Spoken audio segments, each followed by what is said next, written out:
La sinistralité en chirurgie orthopédique s'est vue diminuer entre 2022 et 2021 de par la crise sanitaire qui a entraîné une baisse de l'activité chirurgicale pendant de nombreuses semaines, mais aussi une accumulation des dossiers dans les différentes juridictions et naturellement à la CCI. En 2022, nous retrouvons les mêmes motifs de plainte globalement qu'en 2021, à savoir les grands classiques, l'infection, le mauvais résultat fonctionnel, l'algodystrophie, le défaut d'information sur les complications et événements indésirables.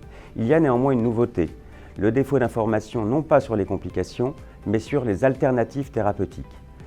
Les différentes techniques chirurgicales doivent être explicitées aux patients, débattues en consultation. Pour exemple, chirurgie du rachis, prothèse ou arthrodèse, chirurgie prothétique, prothèse en alumine ou prothèse en double mobilité, chirurgie du canal carpien, chirurgie à ciel ouvert ou endoscopique. Cela doit donc clairement être explicité aux patients et naturellement consigné dans le dossier d'observation.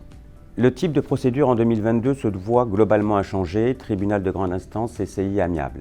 Les procédures en CCI prédominent de par leur gratuité.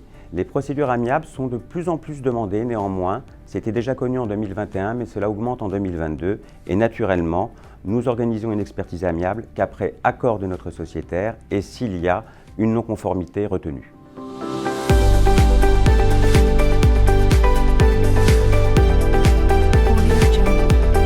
Quelques conseils pour diminuer au mieux le risque de procédure. Les chirurgiens du rachis ont appris à demander à leurs patients systématiquement en consultation de remplir une fiche de doléance fonctionnelle faisant part de leur gêne au quotidien.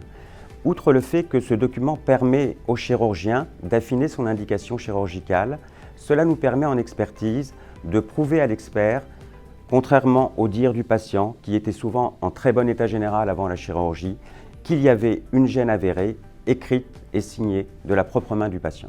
L'information, on en parle, on en reparle. Il y a naturellement le versant complications dont on doit prévenir le patient.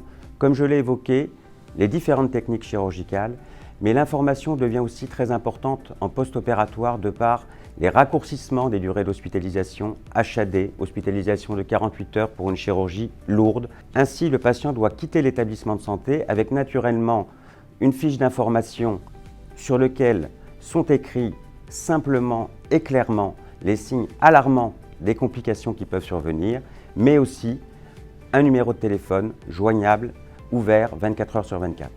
Enfin, nous devons aujourd'hui protocoliser la prise en charge des patients. Protocoliser, qui fait quoi? L'antibioprophylaxie, en expertise, souvent la responsabilité est à responsabilité partagée. Il faut prendre l'équipe d'anesthésistes, de chirurgiens autour de la table de CME et écrire qui fait quoi. Il en est de même pour l'anticoagulation post-opératoire. Il en est de même pour qui rédige les ordonnances de sortie. Et enfin, élément très important, l'ambulatoire, le patient et son propre médecin s'autosurveillent, mais il y a la bouée de secours qui est l'appel du lendemain. L'appel du lendemain doit être protocolisé, mais adapté à chaque pathologie et non être un appel généraliste. Comment allez-vous, madame ?